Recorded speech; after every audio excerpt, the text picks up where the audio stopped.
Welcome to the Dad 77. I'm Kerry Briggs. This is a daily pop, and the title of it is Evidence Jesus Was Who He Said He Was. As I was reading through the Bible, I hit James, and I just kept going back to this verse in James. And so I just wanted to do this daily pop.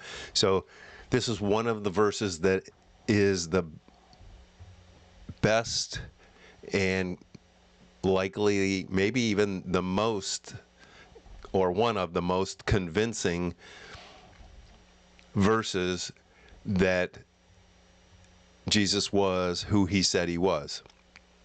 And it's not even a full verse. It's only the first half of the verse. Here it is. James 1:1. James, a bondservant of God and of the Lord Jesus Christ. You're like, what? How is that? Well, first of all, who was James? James was the brother of Jesus. Grew up with Jesus, knew Jesus, knew him his whole life, and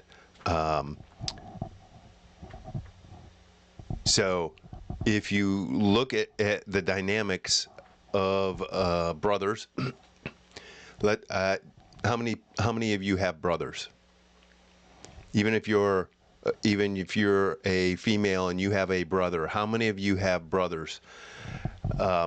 And one day your brother calls you up and says, "Hey, I just wanted to let you know that, hey, I'm the Christ. I'm the Messiah that everybody's waited a couple centuries for. That's me." There you go. Your first response would be, "Is this April's Fools?" Or your response would be, "Brother, did you fall and hit your head? Do you need a CAT scan? Do you have a concussion?" Or it might be, "You need to stay away from the wine and the liquor cabinet because, dude, did you hear what you said?" And the point of it is that what would it take for you to believe that your brother, if you have one, was the Christ, was the Messiah? What would it take to convince you of that? So James, in his statement, his opening statement, and he says it's to the 12 tribes abroad. He says, in that statement, James, a bondservant of God and of the Lord Jesus, and the Lord here means superior, master, or absolute ownership. So he said that about Jesus, and Christ. He said, Lord Jesus Christ. And the Christ here means anointed one, the Messiah. So James, in his opening statement, says that at some point he looked at his brother and he said, "You are the Son of God. You are the Messiah. You are the Christ. And you're my brother." Just stop and think, what would it take for you to believe that of your brother? A lot.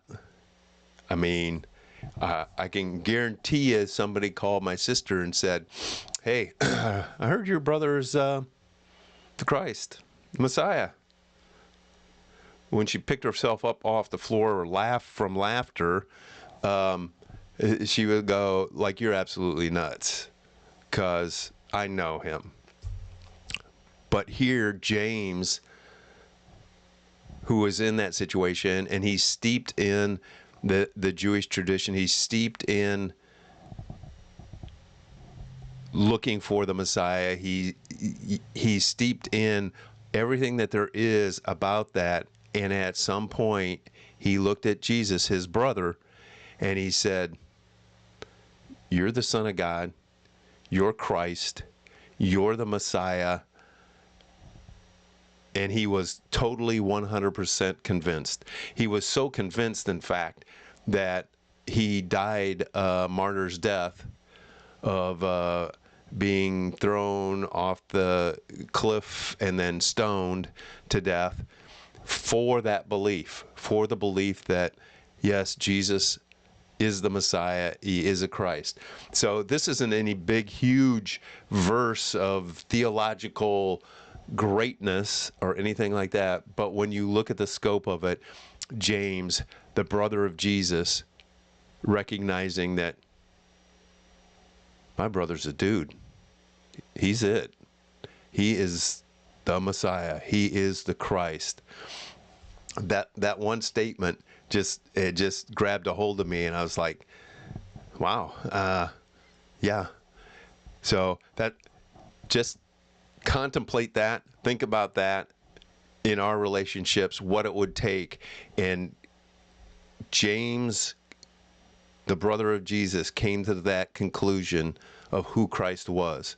So if you're sitting there thinking, oh, Christ was just a figure, he was whatever, James, his brother, who grew up with him, went and died because of his belief that Jesus was the Messiah.